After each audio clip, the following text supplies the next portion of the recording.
Hi everyone, and welcome to another video. We're in this first of a two-part series from just one day in London with hugely contrasting locations and shoots. I will share my images from a few hours spent in Spitalfields market in the east of London and something called the Colour Walk.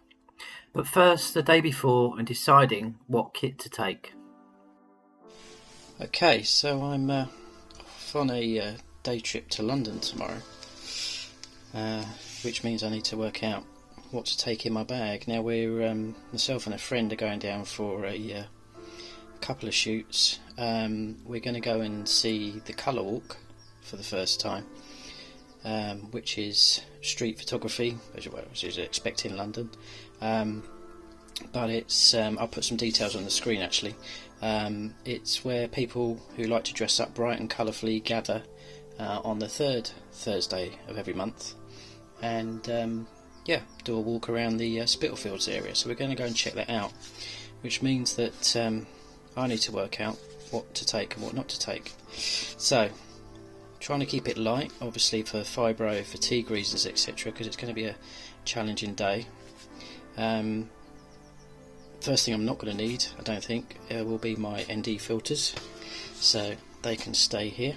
The other shoot we're going on is, and this will probably be maybe a two-part video, is we're going to go and check out Leek Street tunnels, arches, for the first time. And for that, from what I've researched online, I think I'm definitely going to take my fisheye lens to have a play with that. I think we can create some really interesting effects on that. So the trouble is that's heavy, plus with the 40D in the bag that adds some weight too, but definitely need to take that with me because I think we can create something really different. For the street photography side of things, for the Colour Walk, I think it's going to have to be, because it's the first time we've shot it, I think it'll be my 18 to 55. Just gives me some range. If there's groups of people I can zoom straight out, get wide shots. If I want to zoom in, I can use it almost like a 50mm lens. The only trouble is it's fixed at 5.6 when I zoom in, but for a first experience that'll do. Got my 50mm 1.8 just in case. It's a good backup actually to the 18 to 55. I've had a couple of those fail over the years while I'm out, so that's a handy little backup, and it's very light. But what I don't think I'm going to take, because I've got the 50mm, I don't think I'm going to take this. That is still quite heavy, adds a bit of weight to the bag. I think I'm just going to go as a street photographer plus the extra creativity. So the 75 to 300 can stay here. Flash gun, I'm not going to need that. Well, I could probably use it, but to keep the bag light, because I need to put some snacks in here and work out if I'm going to take my my walking stick with me, just in case I need it. Long exposure, shutter release, not going to need that. Okay, so I think that's it. I've got some other bits and pieces in here. UV filter, I'll take, not UV filter, polarizing filter. Brain is really struggling today. The brain fog from my sensitive spine. I've got my my phone holder, which I might stick on top of the camera, but I'm aware that I'm in London, so I don't want it to be out of my hands, if you know what I mean. So I'm going to be juggling, doing some B-roll while and maybe some pieces to camera with my friend. We'll see how the day goes. Filter holder can stay here. But yeah, it's just basically trying to sort it out. Got a spare battery or two in there. Other bits and pieces I'm not going to need, but they're not heavy. But I just need to make some room in there to put some extra bits and pieces. The other things that I do need to take, because I have to be very careful with what I eat to manage my condition, is just get an apple in there, a bag of mixed nuts for protein, etc. Because I can't just grab a sandwich. If I'm lucky, I'll be able to grab a salad somewhere, that sort of thing, a coffee, etc. But because I can't eat certain things to manage my condition, then I need to make sure I've got some room in my bag. I've got my lens hoods just in case. It's going to be a sunny day. Apparently it's going to be about 19 degrees, so that'll be a nice day. Yeah, so that's me trying to work things out so that I can cope as much as I can, or as best as I can, tomorrow.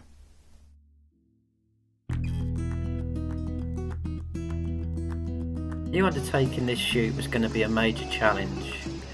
My Fibro symptoms have been elevated in quite a big way since a virus in early February, and although they are less than they were, they're still proving difficult to function, especially at this shoot. Anyhow, a change of scenery and a new experience is always welcome, as is a trip to the capital.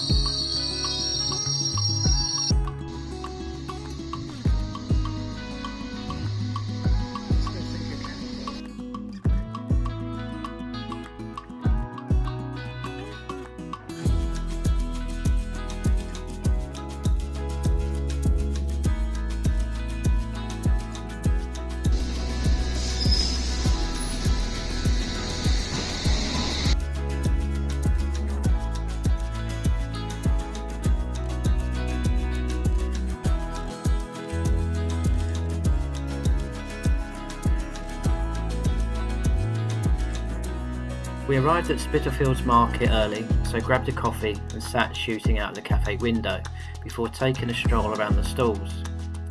I like how the red phone box provides some framing and colour as we took the candid shots, plus the yellow clothing in the shop window. To be honest, we could have sat there a lot longer.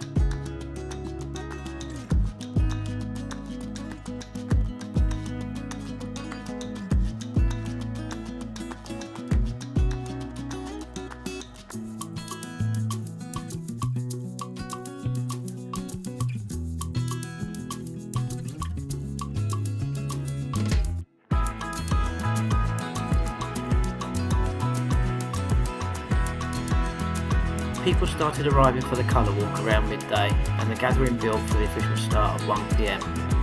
One of my biggest challenges was the number of photographers all jostling for shots, with just 1 hour to organise portraits, etc. if that was what they were there to do. My nervous system couldn't cope, and already having increased fatigue from the travel, I decided I would shoot as a street photographer, stand back and look for moments that hopefully tell a story of the event, the greetings, conversation and the like. I also wanted something different to others who were all going to get the same portrait shots. Hindsight being as great as it is, I really should have taken my 75-300mm lens to give myself more space and to be able to pace myself better. But I'm still happy with the images I captured on my 18-55mm lens. I used time priority at 1/200th of a second with auto ISO and an aperture of f5.6. It was a sunny day, so I underexposed by 1 stop to prevent blowing out the highlights. This was more of an issue outside than under the canopy of the market. I also decided to focus on the interactions rather than colour in my processing, still working on my film look. The outfits are detailed enough to give an idea, and it's also useful to differentiate your images from what others will post.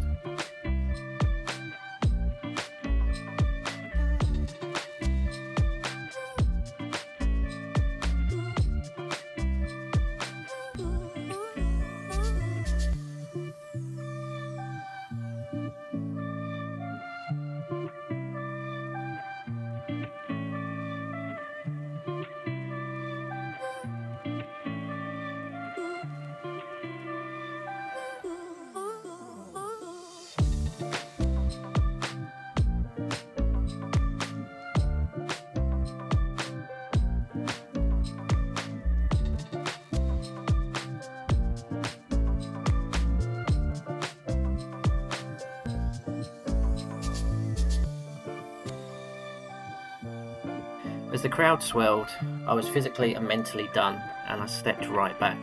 There were too many people in a small space, too much movement of the people and of my spine and neck. Fatigue and pain went through the roof. We decided it was time to go for a wander and another coffee to decompress. When we got to the cafe, we couldn't help ourselves and took some more shots out of the same window as earlier in the day. This time the sun was streaming in directly ahead, which made for some interesting effects as it hit the window and lens.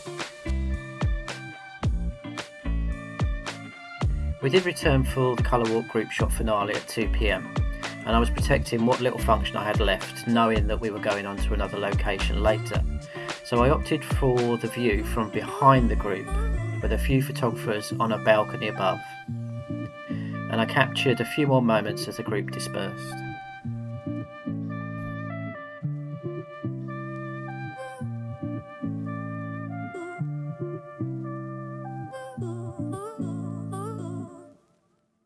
We left Spitalfields for the relatively calmer surroundings of the street, and I could feel my system breathing a huge sigh of relief.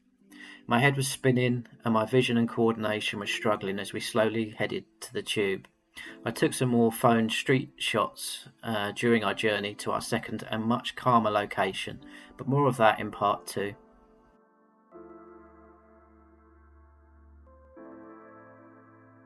I use experiences like this in 2 ways. Firstly, the photographic, the creative and the social experience. It's important for everyone, regardless of health challenges, to try and seek some distraction, moments of joy and awe, and to have some life. Secondly, as an assessment of my function and what improvements I might be making, if any, where my limitations and boundaries currently lie in terms of coping with fibro without inflicting, hopefully, too much payback. While interesting and nice to experience, the colour walk, I have to say, was way too much, and it took weeks to feel ready to review and process the images. I didn't even know how many were decent in focus, etc. That is how bad my function was being impacted. Being with a friend helped with moral support, but I know that I am a long way from being able to enjoy and make the most of something so full on. I just have to go and in my own way experience it, do what I can, back off, let others enjoy it, and then we regroup afterwards. For me to manage my function adequately, an event needs to be less full on, less frantic, and in a larger location where I can pace myself, step back, zoom in with the longer lens, and just do my own thing. Although doing anything, even just walking to the shops, still impacts my function. I did pay heavily with immensely reduced function, increased pain and fatigue, and disturbed sleep for days afterwards, but I did get more shots than I thought I had, and that's got to be a bonus. And I had a great day out with my friend too. It really was a nice day, unseasonably warm weather. So this is, as you've heard me say at the end of other videos, this is the massive balancing act of life with fibro and having a hobby that you want to go out and enjoy that and make the most of it. Anyway, I hope you enjoyed the images. Apologies for the delivery, even recording this today. Whatever the virus did to my system and impacted my fibro is still having an effect. I've tried to read the script. I don't sound how I would like, but it's enough to get the message across. It also gets the message across of what life is like with fibro. Just trying to read today is proving very difficult. Please don't forget to give a thumbs up and subscribe and share if you think others would like this video or want to hear the information I put in there about either photography or fibro. It's about both, and I intend this to be for both audiences. Look out for part 2, where I visit an amazing location for the first time and I successfully experiment with my 8mm fisheye lens in a fantastic urban setting. I'll see you then.